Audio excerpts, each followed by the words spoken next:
We are back in the hyperbolic time chamber for an abs slash core routine. So if you want those six-pack abs, follow this routine, man. We're starting with the lying leg raises. Got about 20 reps of these in. You can do about 2 or 3 sets if you're a beginner. If you're more advanced, then hey, feel free, man, until they burn. So lying leg raises, you want to just bring your legs all the way up and then bring them down, but don't let them hit the floor. Stop right before you hit the floor and then bring them all the way back up again, man. I like to rest my hands behind my head just for the extra neck stability, but you can also put them by your side. If your core isn't strong enough yet, then you can hold on to a chair, table, something heavy that's going to help to stabilize your body and just work on the lying leg raises, man. Great exercise that's going to work your whole set of abdominals and also your obliques and your hip flexors, man. So try these out. Again, a good 20 reps or how many reps you can start off with. Don't kill yourself in the beginning if you're a beginner, but add lying leg raises into your routine and it's going to give you a nice set of abs, man. Make sure you're breathing all the way through. Don't be crazy and try and hold your breath for the whole set because you're going to pass out basically. So make sure you're breathing. Make sure that your abs are fully engaged. You're protecting your lower back by putting like a slight little, I don't really know what to call it, but you'll know when you do them. Just make sure you're protecting your lower back as well, man. But lying leg raises, great exercise to get that full set of abdominals. Make sure you're pointing your toes, and as you can see, I'm doing a little hold at the end just for that extra bit of core work, man. And then next, we're going to move into some crunches. Now, this is how you do crunches properly. Don't just move your neck up, man. You want to move the whole upper part of your torso so you can see that proper crunch at the top. And you just want to hold it just for like a little bit. If you can see what I'm doing, you can really see my abdominals crunching together. Hence why it's called crunches. But some people do them incorrectly and they end up hurting their neck, or they don't come all the way up, or they're not fully contracting their abs properly at the top. When you're doing your crunches, make sure you do them properly. Take them slow. Don't rush them. There's no need to rush them. Like, what's the rush? You're here to get better. You're not here to rush through the workout and say, oh yeah, I did 100. No. Do 20, do them properly. Do 30, do them properly. You know what I'm saying? So I think I did about 20 reps of these, maybe about 2 to 3 sets, depending on what your current fitness level is at. But crunches, man, you can't go wrong with them. Like, they're a staple. You see everyone do them. If you watch anime, if you watch boxing, any sport, the athletes are always doing crunches. So don't think you're better than them, man. Do the right thing and add some crunches into your routine. You can place your hands behind your neck for some extra support, or you can also place them across your chest, but I prefer the hands behind the head for me. That just works for me. For everybody else, do what you need to do. You can also put your feet under a couch or a sofa, but once your core gets strong enough, you can just rest your feet on the ground or your heels on the ground. It's up to you, man. But it's not about comparing yourself to anybody else. Do what is right for you in this very moment in time, and as you progress, switch it up, change it, push yourself.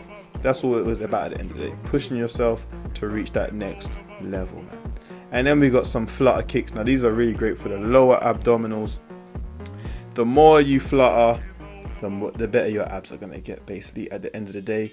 You can do this wide, or you can do them as small as you want, the flutter kicks, but we just want to make sure that ab engagement is there.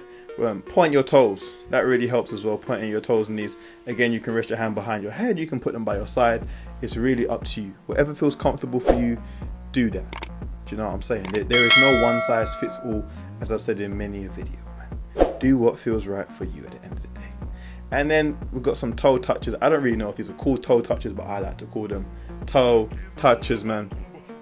I think I did about 15, maybe 20 reps of these. Can't remember the exact number, but these work, man. These really work. So if you've tried these before, man, and really just touch your toes, man. Like, that's it. I was gonna think of a super explanation for them, but it's not really. You just want to reach up, touch your toes, and then come back down. The slower you do them, the more it's gonna burn, obviously. And you can also do a hold at the top. Obviously, I didn't do them because I don't want to make the video too long, but I'm just demonstrating how you can do them. Try to keep your legs as straight as possible, and then just reach for the sky, man. Making sure the upper part of your torso is coming off the ground, and you're getting that core engagement again, man. And then we got the scissors. So these are kind of like the flutters, but you're just crossing your legs over. Same thing with the hand placement. Really good for the lower abs. Make sure your lower back is like concave. That's the word I'm looking for. Concave. You see, man's got the smart words on there. Concaved. And take your time with these, man. No need to rush them through. Again, and then you're just crossing your legs over and over, and you're getting that good core engagement, and also you're getting a little bit of hip flexor work in there as well, man. And I think I did about maybe 30 reps in total, so 15 over and unders, if that makes sense. And then we've got the infamous plank. Now we all know about the plank. If you want to see how long a minute is, go into a plank, do a plank for a minute, and you're going to really see how long a minute is. This burns. But it's all about the body positioning. It's all about the hand positioning. It's also making sure that your core is tight, your glutes are tight. Everything is streamlined. Like, don't cheat yourself in this. Don't let your hips sag. Obviously, when you get tired, it's natural, it's going to happen. But do your best to maintain good posture. Now, there's so many benefits of doing a plank. Obviously, I can't name them all. But you want to aim for a minute. If you can't do a minute, then all right, I'll let you get away with 30 seconds. But you should be aiming for a minute plank, making sure your hands are placed on the ground. You're pushing through your shoulders.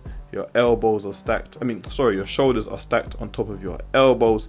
You're keeping that, your glutes tight. You're making sure your feet are in the correct position, man. And plank's just basically a full body workout. Elite athletes do it. Why wouldn't you want to do it, man? You can do 2 to 3 sets of 1 minute in between. 1 minute each time, and then you do a minute or 30 seconds rest in between. All depends on your fitness level. To be honest, guys, I don't really care, how long you take to do these. I don't care how many sets or reps you do, whatever. All I care is that you're doing something, that you're pushing yourself, that you're being better than yesterday, that you're saying, you know what, I did 30 seconds yesterday, I'm going to do 45 seconds today. Or I did 45 seconds today, I'm going to do 47 seconds. It's all about improving incrementally. Do not try and make these big, jumps and leaps because you want to try and keep up with he or she, whatever. Focus on yourself. Fitness is a self journey. At the end of the day, life is a self journey. It's all about being better than you, nobody else. So at the end of the day, man, focus on yourself. Do it properly. Don't cheat, because cheaters always get found out in the end. You can lie to, everybody else, but you can't lie to yourself, man. So I hope you enjoyed watching the video. That was the abs/core routine. Make sure you tune in again next time and press that subscribe button. I'm out. Peace.